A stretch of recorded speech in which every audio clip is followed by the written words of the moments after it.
축복의 사람이 됩시다. 아멘.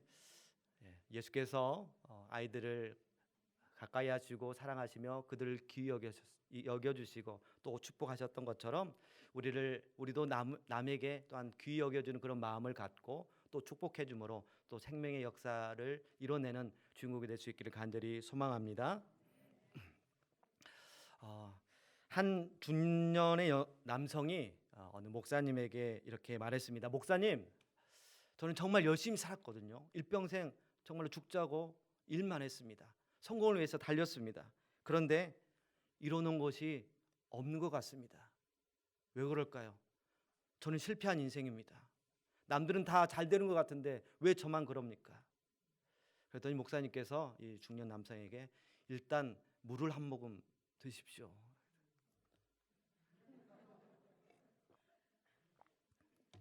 찬양을 하고 났더니 목이 그리고 종이 한 장을 주면서 제가 질문을 할 테니 그 질문에 대한 답을 한번 적어 보십시오라고 했습니다. 혹시 부인이 있습니까? 라고 묻자 아유, 아내요? 있지요. 얼마나 착한지 모릅니다. 제가 이렇게 수많은 실패와 어려움을 겪을 때 불평 한마디 없이 뒷바라지 해줬습니다. 그러자 목사님께서 이렇게 말씀하셨습니다. 그러면 그렇게 쓰십시오. 불평 한마디 없이 뒷바라지 해준 좋은 아내가 있다. 또 물어봅시다. 자녀가 있습니까? 그러자 중년 남성은 아유, 그럼요. 얼마나 귀여운지 모릅니다. 그리고 지금 건강하게 잘 자라나고 있습니다. 그렇습니까? 그러면 그렇게 쓰십시오. 귀엽고 건강한 아이들이 있다. 목사님이 세 번째 질문했습니다. 친구가 있습니까? 그러자 친구요, 대단한 친구들이 있습니다. 어려울 때 저를 도와줬던, 참 저에게 큰 위로가 되었던 친구들이 있지요 라고 답을 했습니다. 그러면 그렇게 쓰십시오. 도움을 주는 친구들이 있다. 이렇게 몇 가지 질문을 받고 또 쓰다 보니까 이 중년 남성은 알게 되었습니다. 아, 내가 실패한 인생이 아니구나. 감사할 것이 없는 사람이 아니구나. 참 나에게 많은 것들이 있구나. 나는 실패한 인생이 아니구나. 목사님께 감사합니다 인사하고 되돌아갔다고 합니다. 오늘 본문에도 낙심되는 상황 때문에 누가 봐도 실패한 인생 같은 그런 사람들의 이야기가 나옵니다. 시편 79편은 남유다의 멸망을 배경으로 하고 있습니다. 시인은 시 첫머리에 처참함을 애통한 심정으로 하나님께 토로하고 있는데요. 우리말 성경은 과연 어떻게 되는지 제가 읽어보니까 조금 더 우리에게 와닿게 느껴지게 전해져서 우리 함께 우리말 성경으로 함께 읽어보면 좋겠습니다. 함께 읽겠습니다. 하나님이여,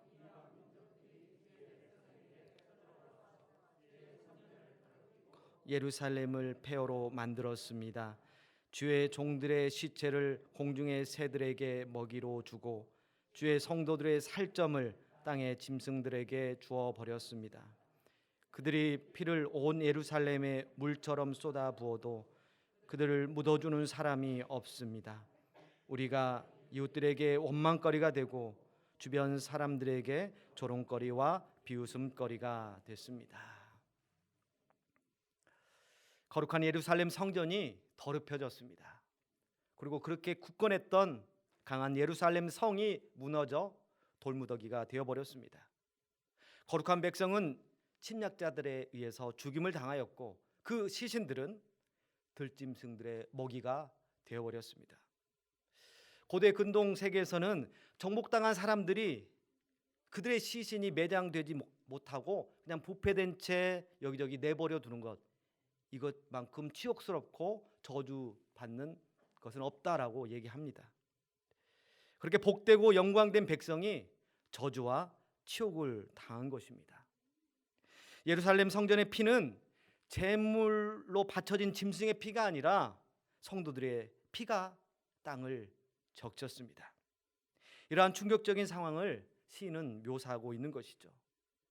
정말 비극적인 것은 이전의 삶이 지금의 삶보다 더 나았기 때문입니다. 지금의 상황과 정반대되는 삶을 과거에는 살았기 때문에 지금의 상황이 더 비극으로 그들은 느껴질 것입니다. 이스라엘 민족의 이전의 삶은 어땠습니까? 여호와 하나님의 보호하심 아래서 풍족한 삶을 누렸습니다. 다윗과 솔로몬의 시대를 보십시오. 주변국들의 부러움을 살 만큼 호화롭기까지 했습니다. 요즘 말로 하면 갑 중에 갑이 없습니다. 그랬던 남유다가 무너졌습니다. 창조주 하나님이 계시기 때문에 결코 무너지지 않을 것을 확신했던 예루살렘 성전마저도 무너졌고, 이제는 이방 나라 사람들의 비웃음거리가 되어버렸습니다. 이집트의 파라오를 무너뜨리고 이스라엘을 구축하셨으며 가나안을 몰아냈던 여호와 하나님의 백성이라는 그러한 자부심이 모조리 무너져 버렸습니다. 이러한 참담함을 목도하고 있는 시인은 이방 나라들에 대한 심판을 하나님께 요청하고 있습니다. 그런데 이스라엘 남유다 백성들은 하나님의 심판에 의해서 그들이 멸망당한 것입니다. 그렇게 하나님께 심판받았고 주변국들의 조롱거리가 된 것입니다. 어쩌면 이런 표현이 그들에게 적합할지도 모르겠습니다. 그동안 잘난 체 하더니 꼴 좋다, 많은 이방인들이 그렇게 남유다 백성들 향해서 조소 섞인 웃음거리로 그들에게 말했을지도 모르겠습니다. 어쩌면 체면이 말이 아닙니다. 그런데 이러한 부끄러움에도 불구하고 하나님께 간구하고 있는 것입니다. 어떻게 그렇게 할 수 있을까요? 잘못했잖아요. 부끄러운 일을 했잖아요. 그래서 하나님께 심판을 받았잖아요. 그런데 오히려 자신들을 친 이방 나라들을 심판해달라고 얘기를 하고 있는 것이죠. 왜냐하면 그럼에도 불구하고 하나님에 대한 신뢰가 확고하기 때문입니다. 시인은 하나님을 향한 믿음을 결코 놓지 않고 있습니다. 비록 이스라엘은 하나님께 심판받아 무너졌지만 하나님은 약해지지 않으셨습니다. 이스라엘 민족은 불순종했지만 하나님은 신실하게 언약을 지켜나가실 것을 믿고 시인은 하나님께 기도하고 있는 것입니다. 그렇기 때문에 13절에 우리는 주의 백성이요 주의 목장의 양이니 영원히 주께 감사하며 주의 영예를 대대에 전하리이다, 이렇게 마감할 수 있는 것입니다. 하나님은 유다가 멸망한 때에도 여전히 이스라엘의 왕이시고 목자이셨습니다. 그렇기 때문에 그의 백성, 그의 양인 이스라엘을 구하실 것이고 원수들을 반드시 심판하실 것을 시인은 믿고 있었던 것입니다. 시인은 감사할 상황에 감사하고 찬양할 상황에 찬양하겠다고 하는 것이 아닙니다. 하나님에 대한 무한한 신뢰가 감사와 찬양으로 나타나게 되는 것입니다. 비록 현실은 참담해도 하나님이 지켜주실 것을 바라며 여호와 하나님을 찬양하겠다라고 그렇게 결단한 것입니다. 사실 멸망당하고 낙심거리로 덮인 이스라엘 이야기는 바로 우리의 이야기이기도 합니다. 전 세계를 덮은 코로나19 바이러스, 코로나 팬데믹은 마치 심판받은 것처럼 온 세상을 혼란에 빠뜨렸습니다.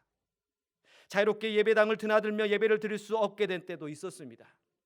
문을 닫게 된 교회도 안타깝지만 여기저기 생겨났습니다. 위법으로 예배를 강행하고 집단으로 코로나 확진자가 발생한 것 때문에 하나님의 이름이 거룩히 여김을 받지 못했습니다. 교회 밖의 상황과 성도들의 삶의 터전에도 한 가지였습니다. 언제 끝날지 모르는 코로나 팬데믹 상황으로 인해서 불안감과 피로감은 날로 더해갔습니다. 심각한 경제적 위기도 찾아왔습니다. 많은 소상공인들은 어려움 때문에 폐업하게 되었고 가정 경제도 어려움에 처했습니다. 좋아질 거라는 기대감보다는 차라리 나빠지지만 않았으면 좋겠다라는 그런 마음을 저에게 말씀하시는 분도 계셨습니다. 그런 중에도 우리가 살아갈 희망을 얻는 것은 바로 우리의 삶의 주관자 되신 하나님이 계시기 때문입니다. 지금의 상황을 역전시키실 하나님이 우리의 하나님이시기 때문입니다. 빼앗긴들에도 분명히 봄이 올 것을 노래했던 어떤 시인처럼 생명의 봄을 허락하시는 하나님이 우리의 삶을 이끄시기 때문에 우리는 소망을 가질 수 있게 되는 것입니다. 그런데요, 지금의 상황을 역전시키실 하나님은 미래에만 찾아오셔서 우리에게 그런 미래를 기대하며 그런 미래만 꿈꾸라고 하시는 걸까요? 그렇지 않습니다. 서론에 언급한 중년 남성처럼 가만 생각하면 우리의 삶 가운데 삶의 곳곳에서 채워졌던 하나님의 은혜가 너무나도 크다는 것을 우리는 깨닫게 됩니다. 우리가 부족한 상황 가운데서도 하나님은 우리에게 채워주셨습니다. 버티기 어려운 가운데서도 버티고 견디도록 붙들어 주셨습니다. 외로움에 눈물을 흘릴 때 하나님은 곁에 계셔 주셨습니다. 이렇게 하나님은 현재 우리의 삶을 방치하시고는 미래의 좋은 일만 소망하라고 하지 않으십니다. 현재도 여전히 우리를 돌보시는 살아계신 하나님이십니다. 이처럼 우리는 하나님의 은혜로 살아가는 존재입니다. 하나님의 은혜가 아니면 살아갈 수 없는 존재인 것이죠. 그러므로 우리는 삶이 힘들수록 더욱 하나님을 신뢰하며 은혜를 구해야 하는 것입니다. 그것이 바로 하나님의 뜻입니다. 사도 바울은 데살로니가 교회를 향하여서 하나님의 뜻을 가르쳐 주었습니다. 데살로니가전서 5장 16절에서 18절입니다. 우리 함께 읽도록 하겠습니다. 시작. 항상 기뻐하라. 쉬지 말고 기도하라. 범사에 감사하라. 이것이 그리스도 예수 안에서 너희를 향하신 하나님의 뜻이니라. 아멘. 우리가 받은 가장 큰 은혜는 독생자를 통해 주신 대속의 은혜입니다. 때론 하나님 우리 앞에 계시지 않은 것처럼 우리의 마음대로 우리의 생각대로 살며 죄를 지었던 우리지만 우리를 향하여서 사랑을 결코 포기하지 않으시고 거룩한 자녀로서 계속해서 이끌어 주셨습니다. 이 은혜 때문에 우리는 아무것도 없는 상황 가운데서도 감사할 수가 있는 것입니다. 하나님은 사탄의 울타리 안에 갇혀 있는 우리를 풀어주시고 하나님의 안전한 보호의 그늘 아래 우리를 인도해 주십니다. 목장 안에 양과 같이 우리를 보호해 주시는 것입니다. 목장 안에 양들은 어떻습니까? 안전합니다. 왜요? 왜냐하면 목자가 지키고 있기 때문입니다. 우리의 삶에 어떤 어려움이 찾아올지 모르겠지만 하나님께서 우리의 목자가 되셔서 지켜주시기에 우리는 언제나 안전합니다. 당장 코앞에 불안감이 있다 하더라도 여러 가지 상황이 나를 떨게 하더라도 분명히 하나님이 우리의 목자 되시고 우리를 지켜주시기에 우리는 안전한 것입니다. 다윗의 노래처럼 여호와가 목자가 되시니 우리는 결코 부족함이 없게 되는 것입니다. 때로는 아프고 때로는 넘어지고 쓰러질지 모르지만 완전히 패하도록 우리를 내버려 두지 않으십니다. 다시 일어날 수 있도록 새 힘을 공파하여 주시는 분이 바로 하나님 아버지이십니다. 그러니 우리는 시인과 같이 기도할 수 있어야 하겠습니다. 오늘 본문 시편 79편 8절과 9절을 우리 다 같이 읽도록 하겠습니다. 시작. 우리 조상들의 죄악을 기억하지 마시고 주의 긍휼로 우리를 속히 영접하소서. 우리가 매우 가련하게 되었나이다. 우리 구원의 하나님이여 주의 이름의 영광스러운 행사를 위하여 우리를 도우시며 주의 이름을 증거하기 위하여 우리를 건지시며 우리 죄를 사하소서. 아멘. 시인은 하나님의 백성이 왜 멸망한 줄 잘 알고 있습니다. 조상으로부터 계속되어 온 죄 때문입니다. 하나님의 긍휼을 바라며 그렇기 때문에 시인은 회개를 놓치지 않고 있습니다. 심지어 자신들의 죄를 용서해줘야 하는 정당성까지 대담하게 토로하고 있습니다. 주의 영광을 나타내도록 주의 이름을 증거하도록 자신들을 건져주시고 용서해달라고 하나님께 요청하고 있는 것입니다. 죄 용서는 단순히 죄책감에서 벗어나도록 하기 위해서 하나님께서 허락하시는 것이 아닙니다. 죄 용서 이후에 있을 거룩한 삶을 기대하며 하나님께서 우리를 용서해 주시는 것이죠. 우리도 역시 우리의 삶을 되돌아보고 회개함으로 새롭게 하실 하나님의 은혜를 구해야 합니다. 그리고 새롭게 살아갈 준비도 해야 합니다.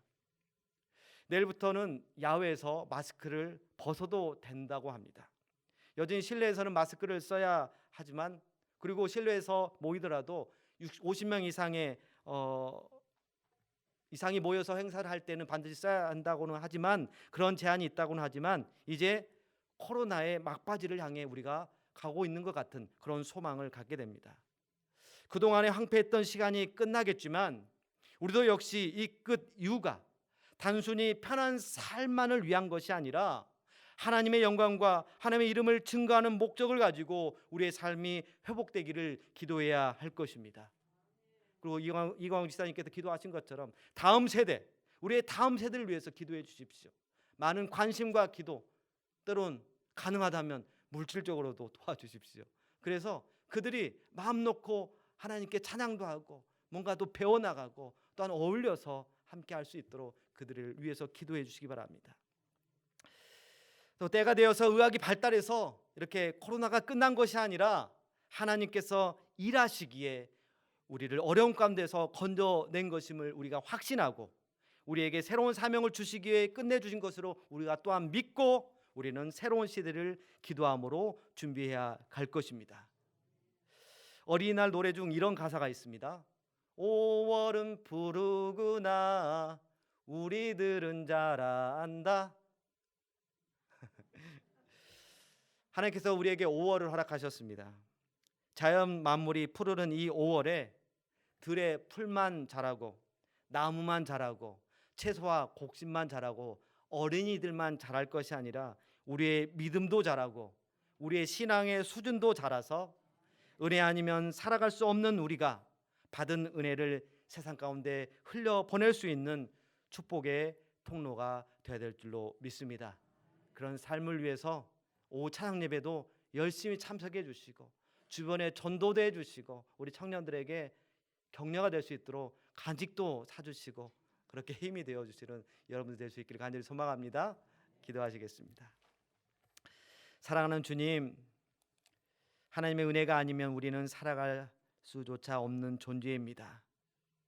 우리의 육신이 들숨과 날숨이 반복되어야 살아갈 수 있는데 이 또한 하나님의 주권 아래에 있으니 하나님의 은혜 아닌 것이 없고 하나님께 감사하지 않아도 되는 인생 또한 없음을 고백합니다. 우리의 형편이 멸망한 이스라엘 민족과 다를 바 없는 처지입니다.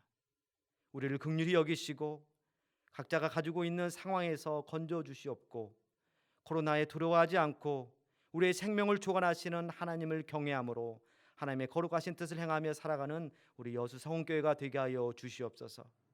우리의 목자가 되셔서 우리에게 가장 좋은 곳으로 인도하시는 하나님을 신뢰함으로 희망찬 내일을 거룩함으로 살아가는 우리가 될 수 있도록 성령께서 인도하여 주시옵소서. 이 시간 예문을 드리는 손길이 있습니다. 기억하여 주시고 그 삶 가운데 하나님의 능력의 손길이 나타나길 원하오니 함께하여 주시옵소서. 감사하고 우리 주 예수 그리스도 이름으로 간절히 기도하옵나이다.